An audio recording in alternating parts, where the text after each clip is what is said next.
Toda vez que um técnico escala 4 atacantes ao mesmo tempo, alguns torcedores e até comentaristas deixam escapar a errada ideia que o treinador está usando um 4-2-4.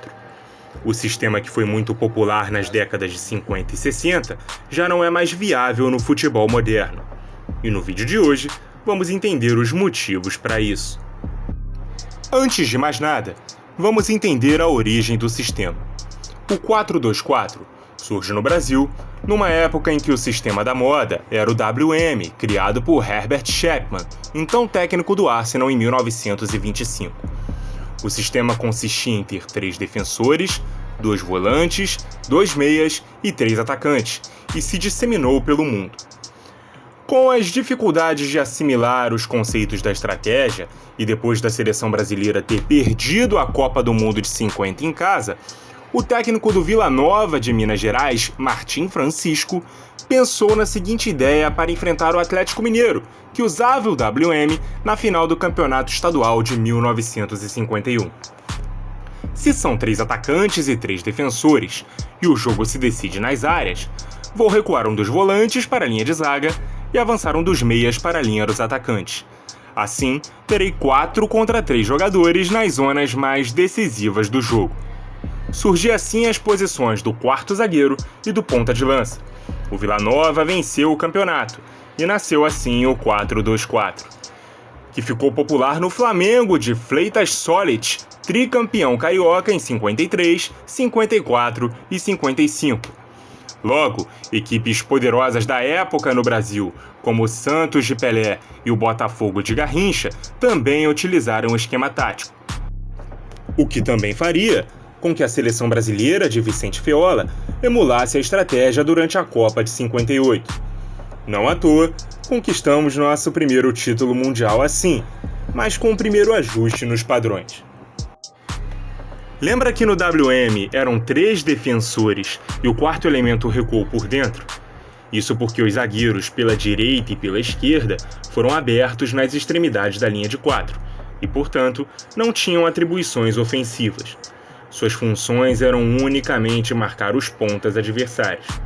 Até que Nilton Santos resolveu experimentar o ataque pela esquerda e contou com o recuo do ponta Zagallo, se aproximando do meio-campo. Surgiam assim os laterais ofensivos, outra contribuição brasileira à evolução tática do jogo. Zagallo realmente já pensava à frente do seu tempo. Ele percebeu que o meio-campo ficava enfraquecido com 2 jogadores contra 4 e tentou diminuir esse quantitativo, tornando-se um meia-esquerda enquanto o lateral subia. Mas por que o 4-2-4 parou de ser utilizado?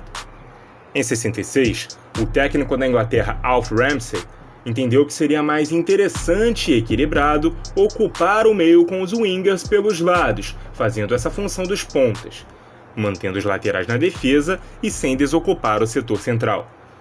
Mas nem a vitória inglesa em casa impediram que o 4-2-4 passasse a ser o esquema da moda e os encaixes individuais voltaram a acontecer. Então, agora técnico Zagallo, na seleção do Tri em 70, designou a Rivelino, ponta de lança de origem, que acumulasse as funções de meia e ponta esquerda, tal qual ele mesmo fez quando jogava. Era um protótipo do que viria a ser o 4-3-3, já que definitivamente a ideia de se ter apenas 2 meio-campistas estava extinta. Daí para frente, cada sistema tático que surgia conforme o jogo evoluía era uma resposta àquele que se popularizava e encaixava as marcações individuais. A ordem era sempre ter superioridade em setores específicos, e com o tempo se entendeu que o meio-campo, apesar de não ser a zona onde os placares se alteravam, não deveria ser negligenciado. Por essa razão, o 4-4-2 de Ramsey perdura até os dias de hoje, mesmo quando usa pontas e não meias na segunda linha de 4. E até evoluiu, variando para outros desenhos, como o 4-2-3-1, que também pode usar 4 atacantes, porém com uma disposição completamente diferente de se ter 4 homens alinhados e um meio-campo esvaziado. 8 jogadores marcam atrás da linha da bola, e só 2 se mantêm mais à frente.